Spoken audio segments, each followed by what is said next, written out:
Winter storm at negative 76 degrees Celsius in Appalachia. A woman alone keeps the fire burning to avoid freezing. That is not a headline. That is not a sensational tagline designed to grab your attention. That is what happened to Margaret Calloway in the winter of 2022, in a hollow so deep in the Appalachian Mountains of West Virginia that even the county sheriff's department had forgotten its name. Winter storm at negative 76 degrees Celsius. A woman alone, keeping the fire burning, to avoid freezing. Every single word of that is true. The thermometer outside her cabin had stopped working 2 days before the worst of it hit. The mercury simply could not go any lower, but the wind told her everything she needed to know. It screamed through the gaps in the logs like something alive, something furious, something that wanted in. Margaret Calloway was 63 years old. She stood 5 feet 2 inches tall. She weighed 118 pounds soaking wet. She had arthritis in both hands that turned her knuckles into swollen knots every morning. A torn rotator cuff in her left shoulder she never got fixed because the nearest hospital was 47 miles away across 2 mountain passes, and a heart that had been broken so many times she had stopped keeping count somewhere around the age of 40. She lived alone. She had lived alone for 11 years, ever since her husband Dale dropped dead from a stroke in the middle of mowing the lawn on a Tuesday afternoon in July. 1 second he was pushing the mower past the dogwood tree, humming some old Merle Haggard song, and the next second he was face down in the grass, and the mower kept rolling for another 6 feet before it tipped into the drainage ditch, and that was the end of 41 years of marriage. Just like that. No warning, no goodbye. No last words. Just a man mowing the lawn, and then a widow standing in the kitchen doorway with a glass of sweet tea in her hand, wondering why the mower had gone quiet. After Dale died, everyone told Margaret she should move. Leave Harker Hollow. Come down to the flatlands where there were hospitals and grocery stores and other human beings within shouting distance. Her daughter Lena called every Sunday from Charlotte, North Carolina, and said the same thing every single time. "Mama, come stay with us. You cannot stay up there by yourself. What if something happens?" And every single time, Margaret said the same thing back. "Something already happened, Lena, and I am still here." That was Margaret, stubborn in a way that was not loud or confrontational but was absolute, like bedrock. Quiet as creek water in January, and tougher than anyone who ever looked at her small frame and soft gray eyes would have guessed. People in the town of Bosley, the nearest settlement, population 412, used to say Margaret Calloway was made from the same stuff as the mountains. They meant it as a compliment. They did not know just how right they were. The cabin sat at the end of a dirt road that turned to mud in spring and ice in winter and was barely a road at all the rest of the year. Harker Hollow, they called it, though nobody named Harker had lived there in over 100 years. The hollow was carved deep between 2 ridges covered in oak and hemlock and bare-boned birch, and during winter, the sun only reached Margaret's cabin for about 3 hours a day, when it reached it at all. There had been 12 cabins in the hollow once. Now there were 3. 2 of them had been abandoned for years, their roofs caving in, their porches swallowed by blackberry bramble and Virginia creeper. Margaret's was the only one with smoke rising from the chimney. She knew what people thought. They thought she was crazy. They thought she was stubborn beyond reason. They thought she was a lonely old woman too proud to admit she needed help. But Margaret did not see it that way. She had been born in these mountains. She had learned to walk on these slopes. She had buried her parents in the little cemetery on the ridge behind the cabin, next to Dale, next to her brother who died in Vietnam, next to her grandmother who had taught her everything she knew about surviving when the world turns cold and hard and indifferent. This was not stubbornness. This was belonging. She prepared for winter the way her grandmother had shown her decades ago, back when Margaret was a girl with skinned knees and tangled hair who followed the old woman around like a shadow. Starting in September, she stacked firewood.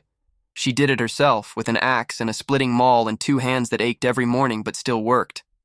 4 cords by October, 6 by November. She walked the cabin walls inch by inch, checking the chinking between the logs, pressing her palm against every surface to feel for drafts. She sealed the windows with plastic sheeting and duct tape. She filled every mason jar she owned with dried beans, rice, cornmeal, and canned tomatoes she had grown in the garden out back. She kept 10 gallons of kerosene in the shed for the backup heater. She had candles, matches, 5 wool blankets, and a battery-powered radio that picked up exactly one station, WVBR out of Beckley, when atmospheric conditions allowed it. Margaret was not naive. She was not reckless.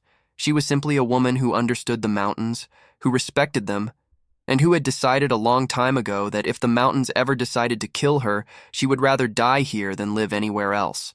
When the National Weather Service issued the first advisory for what they were calling Winter Storm Goliath in the third week of January 2022, Margaret was sitting at her kitchen table, drinking black coffee from a chipped blue mug, listening to the radio. The forecaster's voice was calm, but carried an undercurrent of something Margaret had learned to recognize over the years. Fear. Genuine, professional, carefully contained fear. Temperatures across the central Appalachian region were expected to plunge to historic lows. Wind chills in elevated and exposed areas could reach -50 to -70 degrees Celsius or lower. The forecaster used the phrase life-threatening cold. He said it twice.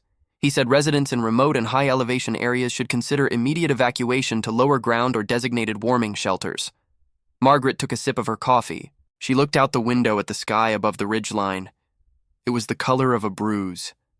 Dark gray pressing down, heavy with something that had not arrived yet but was coming. She could feel the barometric pressure dropping in the ache behind her eyes, in the way her bad shoulder throbbed like a second heartbeat. She turned off the radio. She set down the mug. She stood up and walked to the back door and looked at her woodpile. She had 4 cords left. She did the math in her head. If she burned carefully, rationing, keeping the fire at a maintenance level rather than roaring, she could make it last 10 to 12 days. The forecast said the worst of the storm would last 3 to 5 days. She had margin, not a lot, but enough. She did not consider evacuating, not for a second. The road out of Harker Hollow was already coated in ice. Her truck, a 1997 Ford Ranger with 243,000 miles on it, had bald tires she had been meaning to replace since October. And even if the truck could make it down the hollow road, the mountain passes between here and Bosley would be closed within hours once the storm hit. She would be trading the safety of her cabin, with its wood stove and its supplies, for the danger of being stranded on a mountain road in an old truck with no heat and no help coming. No, Margaret was staying. She was going to do what she had always done. She was going to keep the fire burning. Winter Storm Goliath arrived on the evening of Thursday, January the 20th, and it did not arrive gently. It arrived the way a fist arrives, all at once. 1 minute the air was cold, but still.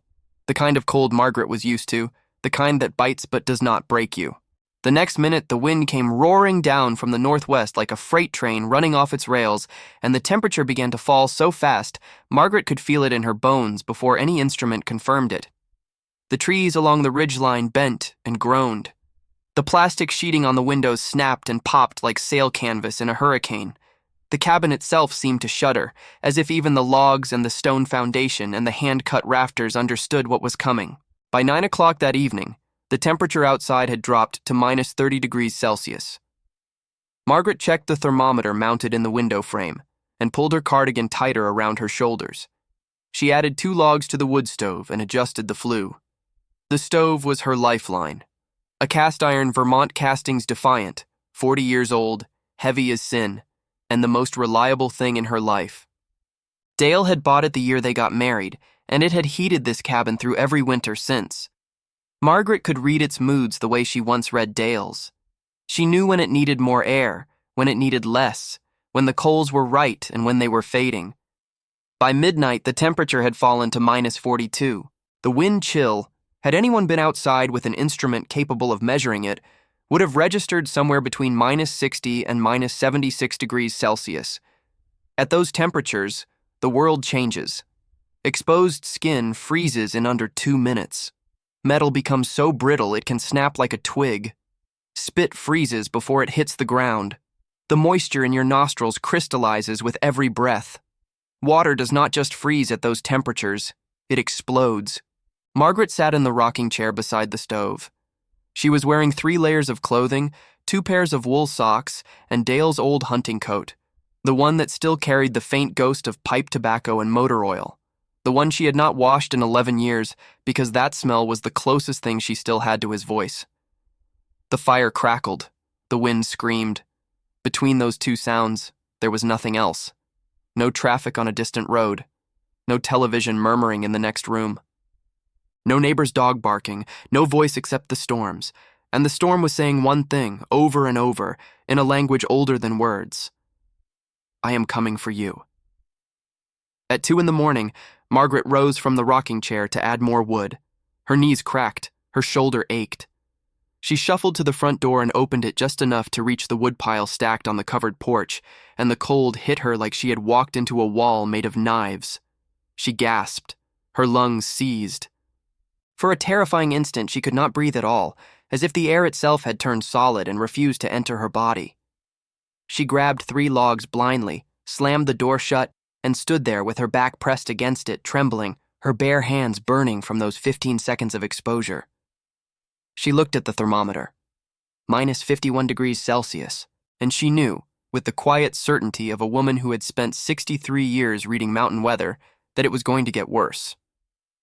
Check if you are already subscribed to this channel, because stories like Margaret's, stories about real people fighting impossible odds in the most extreme conditions on Earth, are shared here every single week, and you do not want to miss even one. Hit subscribe and the notification bell right now, so you are here for the next one. Margaret did not sleep that night. She could not. Every 45 minutes, the fire burned down enough that the cold began creeping back into the cabin like water rising around her ankles, and she had to get up and feed it. By dawn, if you could call it dawn, since the sky never got brighter than a dull pewter gray and the sun was nothing more than a rumor behind 100 miles of cloud, she had burned through nearly half a cord of wood. At that rate, she would run out in 5 days. The storm was supposed to last at least 3 more. She did the math again, sitting at the kitchen table with her hands wrapped around a cup of hot water because she was rationing her coffee now too. If she reduced the fire to the absolute minimum, keeping the cabin just above freezing instead of comfortable, she could stretch her supply. But just above freezing meant she would be cold all the time. It meant her arthritis would scream. It meant her muscles would tense and her body would burn calories faster trying to stay warm, which meant she would need to eat more, which meant her food supply would shrink faster too. Everything was connected. Everything was a calculation. And every calculation came back to the same truth. She was alone in a hollow at the end of a road that no one was going to drive down for days, maybe weeks, in the worst cold she had ever experienced, and the only thing between her and death was a cast-iron stove and her own will to keep feeding it. She decided to ration. She would keep the fire lower. She would wear every piece of clothing she owned. She would eat twice a day instead of 3 times. She would not panic. Margaret went to the bedroom closet and pulled out every item of clothing she had. She layered herself like she was getting ready for an Arctic expedition. Long underwear, flannel shirt, wool sweater, Dale's hunting coat over everything, 2 pairs of pants, 3 pairs of socks, a knit cap her grandmother had made 40 years ago, pale blue with a stitching error in the 3rd row that her grandmother had called a beauty mark. She wrapped a scarf around her neck and lower face. She put on the thickest gloves she owned and then pulled a pair of Dale's old work socks over the gloves for extra insulation. She looked at herself in the bathroom mirror and almost laughed. She looked like a pile of laundry someone had stacked into the shape of a person, but vanity had no place in Harker Hollow that morning. Survival did. By midday, Friday, the temperature outside had dropped to -58°C, and something Margaret had feared but hoped to avoid finally happened. The pipes froze. She heard it first. A low metallic groan that came from beneath the kitchen floor, followed by a sound like a gunshot. She flinched. Then silence. She turned the kitchen faucet. Nothing. Not even a trickle. She tried the bathroom. Nothing. She went to the back of the cabin and put her ear against the wall where the main line ran from the well pump, and she heard nothing at all, which meant the pipe had not just frozen, it had burst. No water. Margaret stood in the kitchen and let that reality settle over her like another layer of cold. No water meant no drinking without melting snow. It meant no washing. It meant the toilet would flush once, maybe twice, with whatever was left in the tank. And after that, she would have to use the outhouse, which was 30 feet from the cabin door, in minus 58 degrees, and wind that could kill her in minutes. She did not panic. She picked up a pot from the kitchen, went to the front door, opened it just wide enough to scoop snow from the porch rail, and brought it inside. She set the pot on top of the wood stove. Within 10 minutes, she had about 2 cups of water, because snow is mostly air, and it takes an astonishing amount of it to produce a little water. She would need to do this dozens of times a day just to stay hydrated. She started a system. 3 pots in rotation. 1 melting on the stove. 1 cooling to drinking temperature. 1 waiting to be filled. She would keep this rotation going every waking hour. It was tedious, monotonous, relentless work. But monotony was something Margaret understood. She had been doing monotonous, necessary, life-sustaining work her whole life. This was just another version of it. Friday night was worse than Thursday. The wind shifted direction and began hammering the cabin from the north side, which was the side with the most gaps in the chinking, the side Margaret had patched least well because it faced uphill and was hard to reach from outside. She could feel cold air pouring through the wall like a slow, invisible river, and no amount of stuffing towels into the gaps could stop it entirely. The temperature inside the cabin, which she measured with a small analog thermometer hanging on the kitchen wall, dropped to 4 degrees Celsius, then 3, then 2. She was in a cabin, fully clothed in 7 layers, with a fire burning in the stove, and it was barely above freezing inside. She pulled the rocking chair as close to the stove as she dared, without risk of a spark catching her clothes. She wrapped herself in all 5 wool blankets, layered like a cocoon. She tucked her hands into her armpits. She pulled the knit cap down over her ears until it nearly covered her eyes. And she sat there, in the orange flickering glow of the stove, listening to the storm trying to tear her home apart. That was the moment the loneliness hit her hardest. Not as a thought, as a physical sensation, a weight on her chest, an emptiness in the room that had nothing to do with temperature. For 11 years she had lived alone, and she had made peace with it, or thought she had. But there is a difference between being alone on an ordinary Tuesday and being alone when the world outside is trying to kill you. She thought about Dale. She thought about the way he used to sit in this same rocking chair, reading his hunting magazines, his reading glasses perched on the end of his nose, occasionally looking up to say something random and wonderful. Margaret, did you know that elk can run up to 45 miles an hour? Margaret, I think the dogwood is going to bloom early this year. Margaret, you are the prettiest woman in this entire hollow. She would roll her eyes and say, Dale, I am the only woman in this entire hollow. And he would grin that grin of his and say, well, that does simplify the competition. She missed him. She missed him so much in that moment that the cold almost did not matter. The cold was the second worst thing happening to her. She whispered into the dark, I am still here, Dale. I am still here. Then she got up and put another log on the fire. Saturday morning arrived without sunrise. The sky was the same flat gray it had been since the storm began, low and heavy and featureless, like the inside of a coffin lid. The thermometer outside had stopped reading anything at all. The mercury had contracted below the lowest mark on the scale, which was minus 40. Margaret did not know exactly how cold it was anymore. She knew only that it was colder than anything she had ever experienced, colder than anything her grandmother had ever described, colder than anything she had imagined possible in West Virginia. She forced herself to eat. She opened a jar of canned tomatoes and ate them cold, straight from the jar, because she did not want to waste stove space that should be used for melting snow. The tomatoes were acidic and sharp and tasted like summer, like the garden, like July, and for a moment that taste was so vivid and so out of place in this frozen nightmare that her eyes filled with tears. She blinked them away. There was no time for tears. Tears would freeze on her cheeks, and she could not afford to waste the salt or the water. After eating, she did her rounds. She checked the stove. She checked the wood pile on the porch. She counted the logs. She was burning through them faster than planned because the cold was so extreme that even the reduced fire she was maintaining was not enough to keep the cabin above freezing. She had maybe 3.5 cords left. She recalculated. At this rate, 7 days. The storm was supposed to break on Monday or Tuesday. That gave her margin, but barely. She checked every window. She restuffed every gap she could reach. She moved the bookshelf in front of the north wall to create an extra layer of insulation between the wind and the living space. She dragged the mattress off the bed and set it up next to the stove on the floor because the bedroom was too far from the fire and she could not afford to lose heat by sleeping in a separate room. Then she did something she had not done in years. She went to the closet in the hallway, reached up to the top shelf, and pulled down a cardboard box she had not opened since Dale died. Inside were his things. His pocket watch that did not work anymore. His wedding ring, which she had taken off his finger at the funeral home because she could not bear the thought of it being underground. His reading glasses, a pack of his pipe tobacco still sealed. She held the tobacco to her nose and breathed in, and the smell of it, sweet and woody and unmistakably Dale, was so powerful and so immediate that for a moment she forgot the cold. For a moment she was standing in the kitchen on a summer evening, and Dale was on the porch with his pipe, and the crickets were singing, and the world was warm.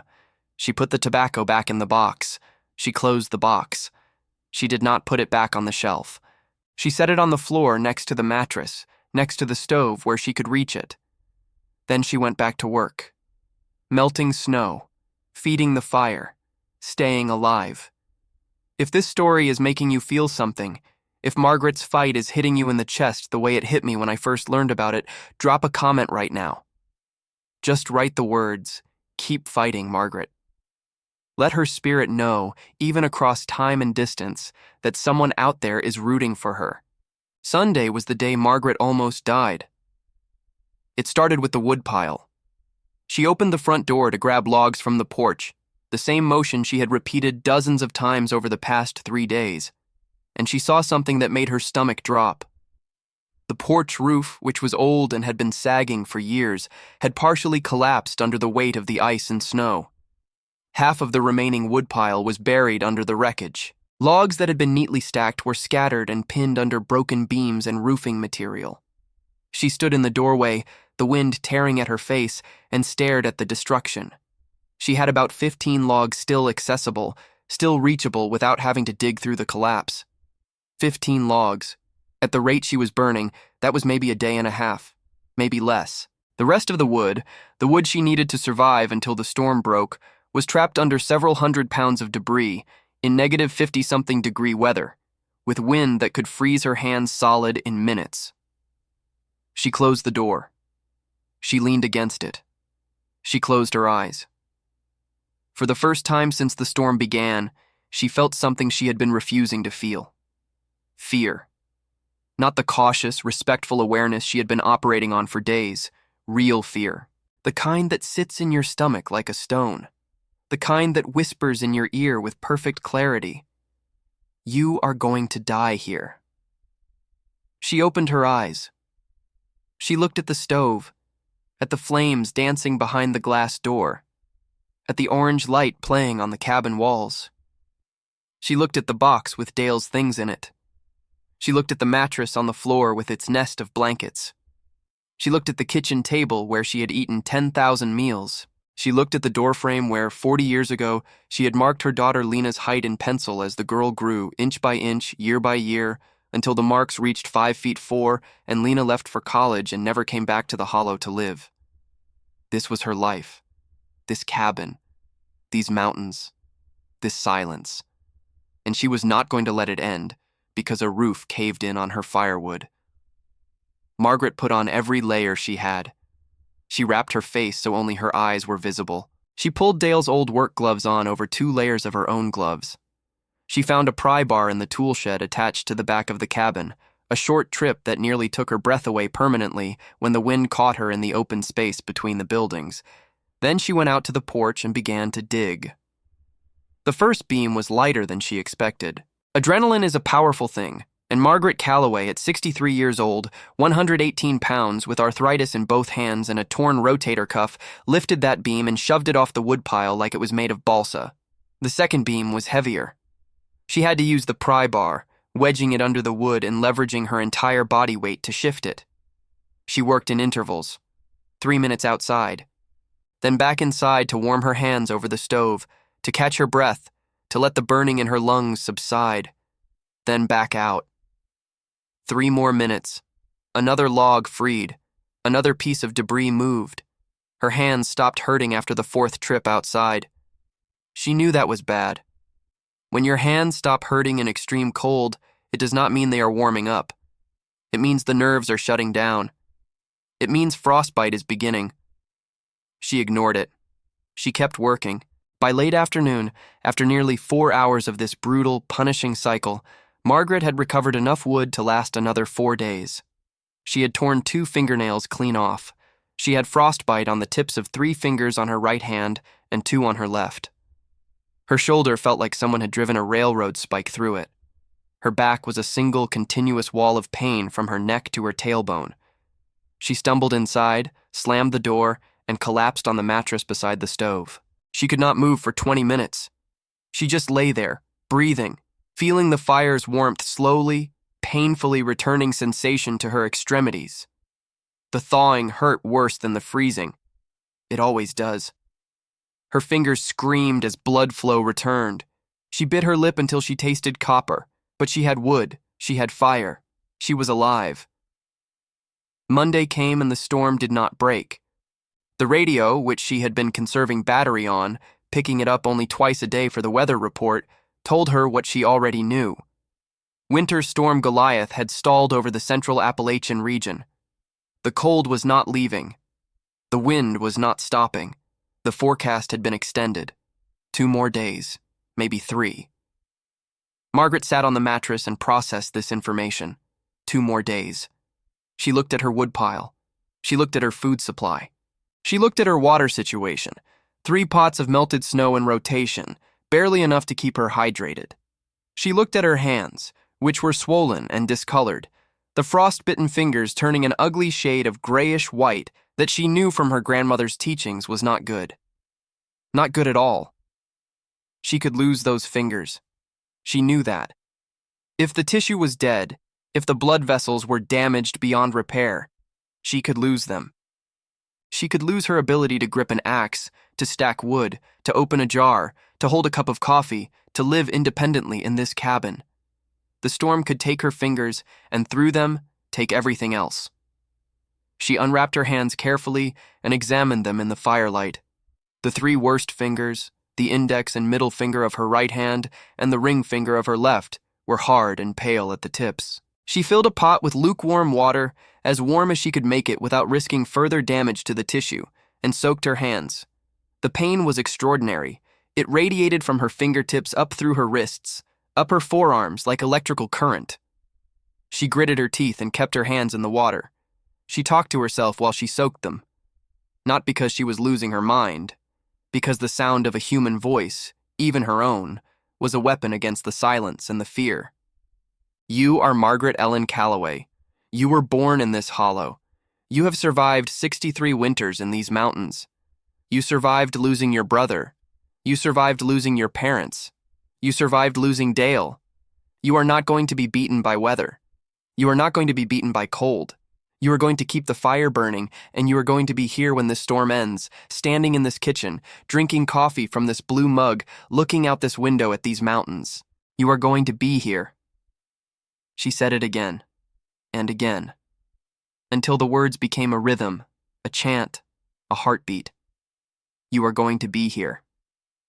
On Wednesday morning, January the 26th, 6 days after Winter Storm Goliath arrived in Harker Hollow, Margaret Calloway woke up on the mattress beside the stove and noticed something different. Something she could not immediately identify. She lay still for a moment, wrapped in her cocoon of blankets and quilts and clothing, staring at the ceiling, trying to figure out what had changed. Then she realized. The wind had stopped. For 6 days it had been a constant presence, a screaming, howling, relentless assault on the cabin walls. She had grown so accustomed to it that its absence was almost disorienting, like stepping off a boat onto solid ground and still feeling the waves. She got up slowly. Everything hurt. Her hands, her shoulder, her back, her knees. She shuffled to the front door and opened it, and the cold that met her was still brutal, still dangerous, But it was a different kind of cold. It was still cold. A calm cold.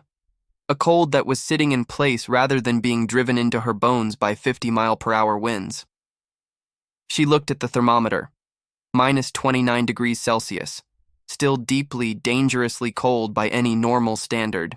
But after 6 days of minus 50 and below, minus 29 felt almost tropical. She almost laughed. She looked out at the hollow. The world was white. Completely, totally, overwhelmingly white. The snow was 4 feet deep in places, drifted to 8 or 10 feet against the north side of the cabin and along the ridgeline. The trees were encased in ice, their branches glittering in a thin sliver of sunlight that had somehow found its way through a crack in the clouds. The 2 abandoned cabins down the hollow were barely visible, just dark shapes under enormous white drifts. It was beautiful. It was terrifying. And it was over. Or at least the worst of it was over. Margaret went back inside and did something she had not done in 6 days. She made coffee.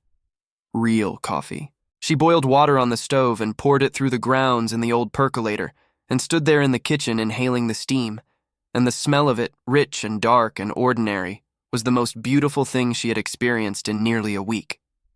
She poured it into the blue-chipped mug, Dale's mug, the mug she had been drinking from for 40 years, and she took a sip, and the warmth of it spreading through her chest was so overwhelming that she had to sit down. She sat at the kitchen table. She held the mug in both hands carefully because her frost-bitten fingers could not grip well, and she was terrified of dropping it. She looked around the cabin, the mattress on the floor, the pots lined up on the stove, the towels stuffed into the wall gaps, the box with Dale's things, the evidence of 6 days of survival, scattered across every surface, crammed into every corner. She had not left this cabin in 6 days. She had not spoken to another human being. She had not seen another face. She had eaten cold canned tomatoes and dry rice and beans heated in snowmelt. She had melted hundreds of pots of snow. She had nearly frozen to death retrieving firewood. She had talked to herself to keep from losing hope. She had worn her dead husband's coat and breathed in the ghost of his tobacco and imagined him sitting beside her in the rocking chair, telling her about elk and dogwood blooms and how she was the prettiest woman in the hollow. And she had kept the fire burning. Every single hour. Every single night. She had not let it go out. Not once. Margaret took another sip of coffee. She looked out the window at the mountains. They were the same mountains they had always been. Massive, ancient, indifferent. They did not care whether Margaret Calloway lived or died. They would be here either way. But Margaret was here too. Still, despite everything, she whispered it one more time to the empty room, to Dale, to the mountains, to herself. I am still here. It took another 4 days before the road out of Harker Hollow was passable. On Sunday, January the 30th, a county road crew with a plow truck finally made it up the hollow road, pushing through drifts that were taller than the truck itself. The driver, a young man who had never been to Harker Hollow before and had not expected to find anyone alive up there, pulled up to Margaret's cabin and saw smoke rising from the chimney. He later told the local newspaper that when he saw that smoke, he sat in the truck for a full minute, just staring at it because he could not believe it. He walked to the door and knocked. Margaret opened it. She was still wearing 4 layers of clothing. Her hair was unwashed and wild. Her hands were bandaged with strips of an old bedsheet. She was thin, thinner than before the storm, but she was standing. And her eyes, the young man said later, her eyes were the clearest, sharpest, most alive eyes he had ever seen on any person, of any age, anywhere. She looked at him and said, "Well, it is about time somebody showed up." He offered to drive her to the hospital. She said she would think about it. He offered to bring her food and supplies. She said that would be appreciated. He asked her how she had survived alone in this cabin, in the worst cold the region had ever recorded.